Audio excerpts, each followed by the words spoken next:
Well, it's a tragedy that this is where we are today. But this is exactly the reason why I urged caution yesterday and said we should wait before we say anything even remotely definitive about the bombing of a Gaza hospital that took place on Monday.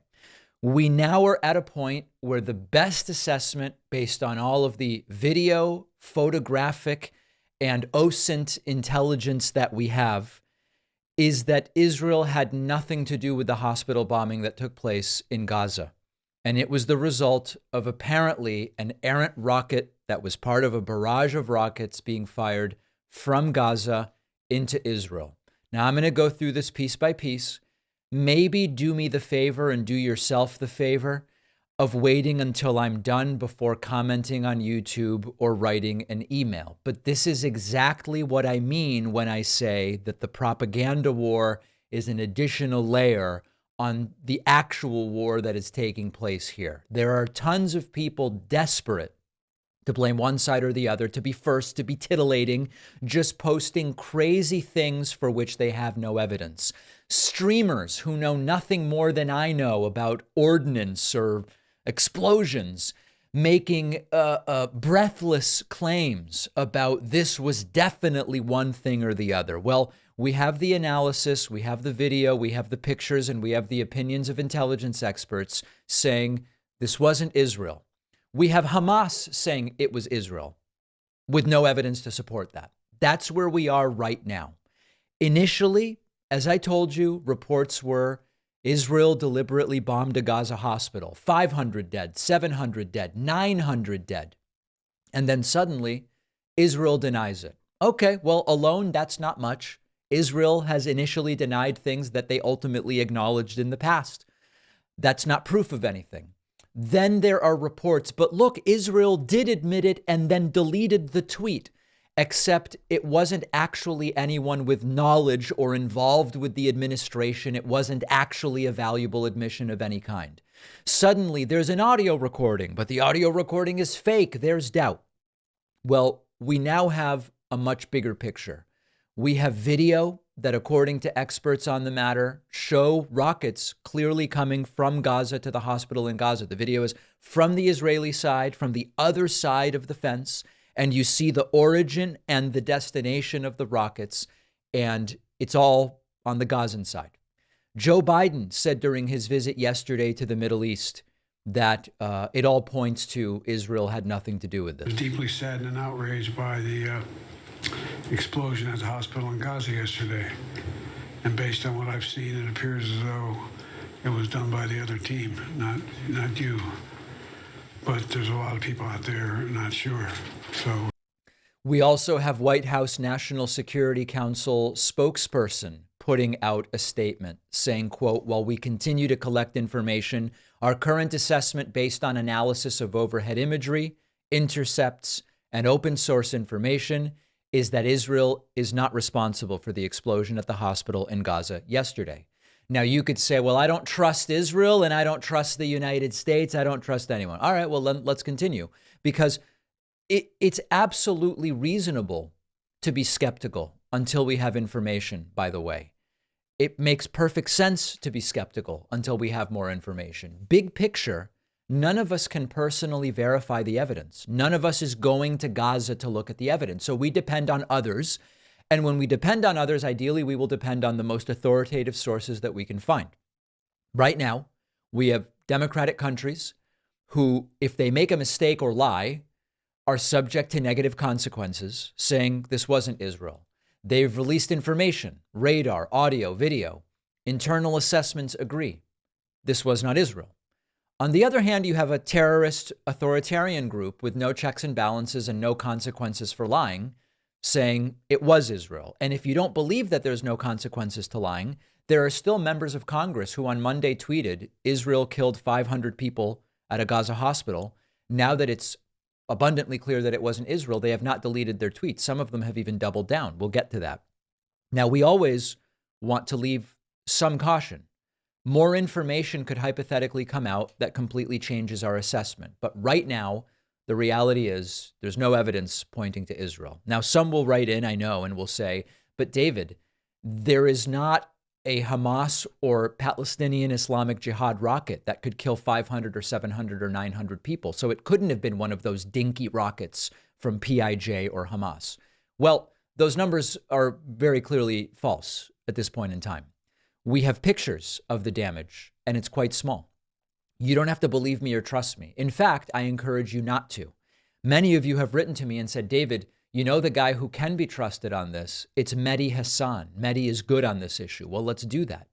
Mehdi posted to Twitter, quoting Mark Garlasco, a military advisor, who wrote, quote, whatever hit the hospital in Gaza, it wasn't an airstrike. Even the smallest JDAM leaves a 3-meter crater. Widespread surface damage and a total lack of cratering is inconsistent with an airstrike. And Mehdi endorses this and says Mark has worked for the Pentagon, for the UN, for Human Rights Watch, and knows his stuff on war crimes and airstrikes. In all of the fog of war and the fog of Twitter, he's a credible and serious voice worth paying attention to, at least I do. So if you find Mehdi more trustworthy than I am on this, just look at what Mehdi says. Mehdi also tweeting a report about the completely incorrect claims of 500 dead, 900 dead, quoting BBC, quote, based on available evidence, it appears the explosion happened in a courtyard, which is part of the hospital site. Images after the blast do not show significant damage to surrounding hospital buildings. So the reason for the confusion, how could there be 500 dead if this was a Hamas rocket or a Palestinian Islamic Jihad rocket? It's because there appear to be no 500 dead. Not even close, nowhere close. Now, what's the takeaway here? The takeaway is not Israel is completely blameless in this entire fiasco or any of it. The takeaway is the destructive impact of this propaganda war, the consequences where the cat is out of the bag and you have everyone from members of Congress to the entire Arab world still blaming Israel for something that pretty clearly Israel did not do.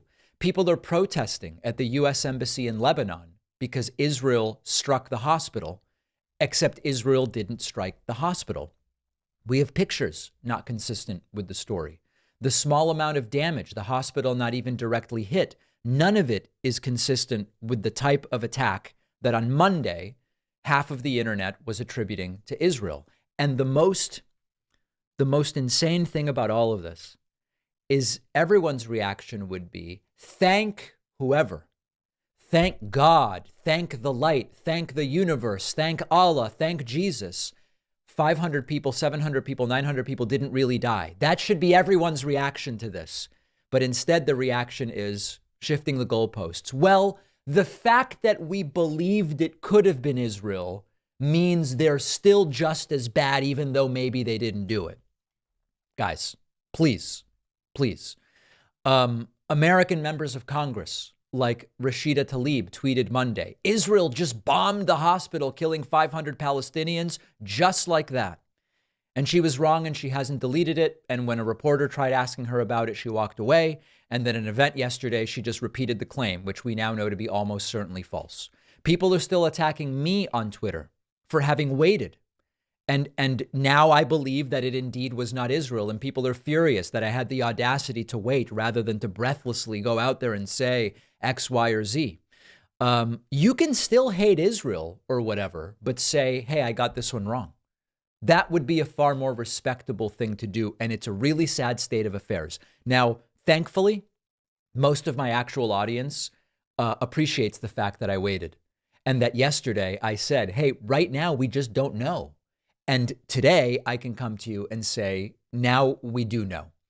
One other note, there is a disturbing overlap happening between anti-Israeli left-wing accounts and anti-Semitic far-right accounts. It's really disturbing to witness. There are far-right accounts that are just overtly anti-Semitic. They just hate Jews.